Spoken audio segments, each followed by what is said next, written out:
home to 2,400 residents, 690 plant species and over 450 animals, including threatened species like dugongs and sea turtles. This island paradise is not just a tourist destination, it's a living, breathing ecosystem, teeming with life. Yunbinnin is a critical component of the Great Barrier Reef World Heritage Area. It's just a tiny island in a really huge World Heritage Area, but we now know that the natural, social and cultural values of Magnetic Island are values that are expressed uniquely at the scale of the whole World Heritage Area. In this episode of The Frontline, we embark on a journey of community resilience, where everyday people are pulling together to protect their island on the Great Barrier Reef. So climate change is seeing our coastlines change quite dramatically, and we're losing our suitable nesting habitat for our turtles, especially here on the island. So this is an example of when we built the marina here on the island. It's changed the natural hydrology of the area.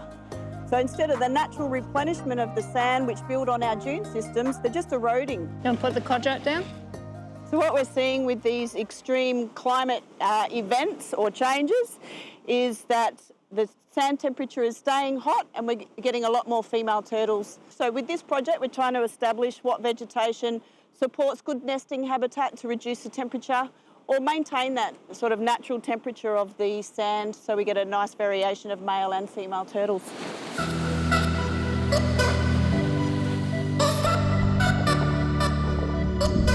So we quickly realised that we couldn't do this by ourselves, so it was really important to bring all the different groups all together and so we could have a whole of island approach.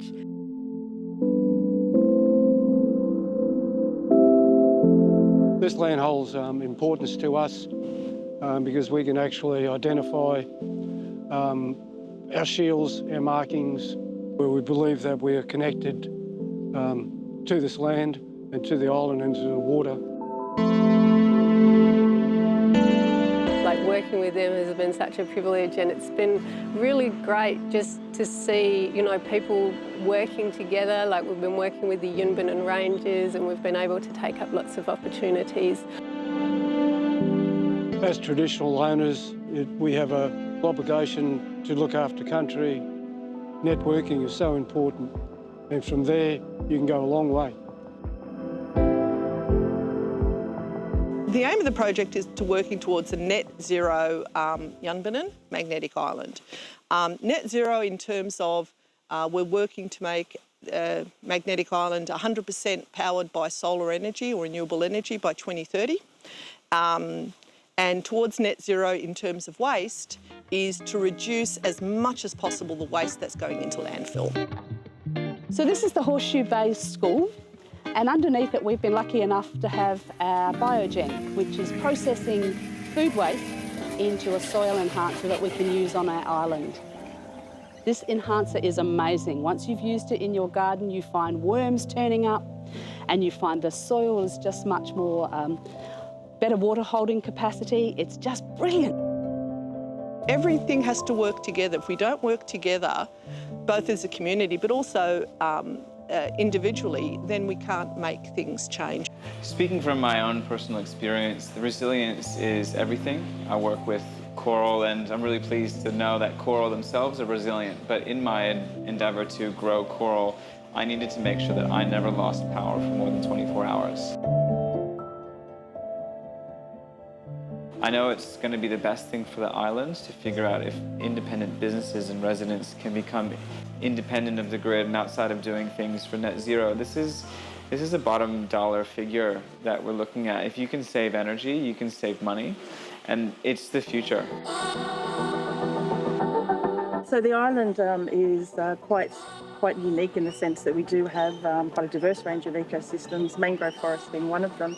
And there's little pockets of mangroves in our sort of urban areas. They're sitting a little bit vulnerable amongst the development. So yeah, we're keen to really keep an eye on this space and see how we can help protect it, put in some actions to better look after it. We've got some fabulous volunteers here on the island. You know, we're really sort of linking those existing groups and sort of promoting it and keeping it really nice and positive and happy. And volunteering gives me a way of just doing something, being part of something and contributing something. The feeling of that something has to be done is becoming more urgent. It was looking at a project, how can we all get involved, take some ownership, and actually doing something about it and actually getting in there, boots on the ground. But we also need to understand how sometimes our little actions in our own lives can contribute to those threats. And so that's what's been so wonderful about the Community Action Plan. It's really brought the island together, and that's my hope, is that my children and my grandchildren and my great-grandchildren into the future can enjoy the island in the same way that I have in my lifetime.